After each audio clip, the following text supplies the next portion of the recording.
келіндер көтерілісі деген қойылымға 132 миллион ақша бөліп жатыр екенсің. Ол не өзі? Қандай көтеріліс ол?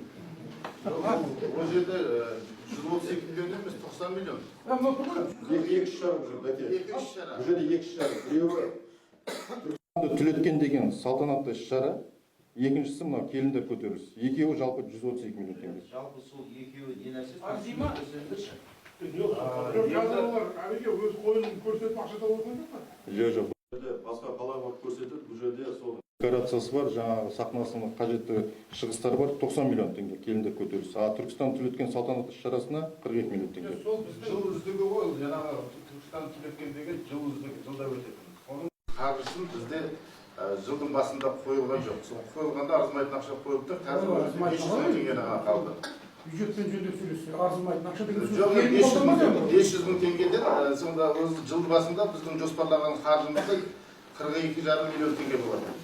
Сол 42 миллион теңгесін алып қойды да, соны қазір осы сессиядан біз сұрап отырмыз, 42 миллион теңгені. Мына көтеріліс тәрбиелей ма, келіндерді патриотизм бар ма, мұнарда не? Жаңа өзбектердің несіміз ғой баяғы. Одан 70 жыл алып шыққан. Бірақ енді бұл аңшылық, енді өздеріңіз де барып көрсеңіздер болады. Апта сайын қойып жатыр, аңшылық. Мағыналы бар ма, тәрбиелік мағынасы бар ма десе, сонда тәрбиелік мағынасы жоқ болып, бірақ аңшылық болса, значит нормально ғой сіздің ойыңызда. Тәрбиелік келіндер көтеріліс деген атауының өзі де, бірақ ол комедийный жанр. Ол комедийный жанр. Түркістанға адам тарту дейсіз. Адам туристер тарту, мысалы Алматыдан, Астанадан қанша азаматтар келді. Сөйтіп айтсайшы. Мынау атақты режиссер қойды деп айтсайсың. Мынаны қойған, мынау жазған пәленше, гонорар түгенше. Бұл жерде дұрыс айтасыз. Бұл жердегі бүкіл келген жаңағы артистер де сырттан шақырылған артистер. Режиссер да солай болып отыр.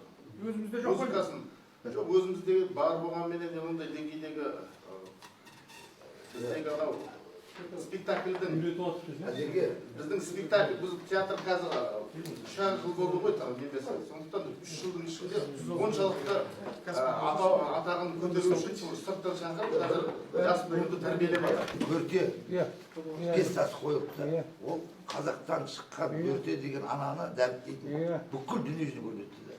Бір тиын берген жоқсыздар соған. Мысалы сіздер облыста бір тиын берген жоқ. Кеп қойып кетті. Қазір біздің бір режиссеріміз болмаса, не пайда 90 миллион тоған көріп пайда. Мақыл, аңшылық болсын, билетпен сатсында. Билет сатылмады ғой. Өз ақшасы өз таппай бұл.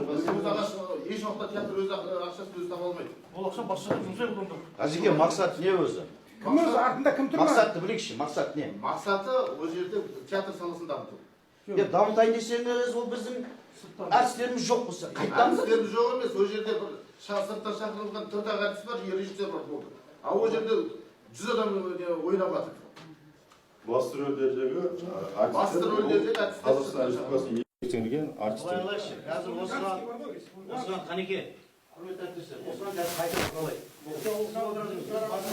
Басқаларын қазір көрейік, егер ол қаржы басқа жаққа керек болса, нені ұсынысым әріптестер? Қаржының негізі біздің елімізге пайдасы тиетін, халыққа тікелей баратын нәрсеге берейікші. Мынау сыбаға, мынау тұрған сыбағына құртып жатқан секілді. Анау да бір ауданның клуб салынатын ақшада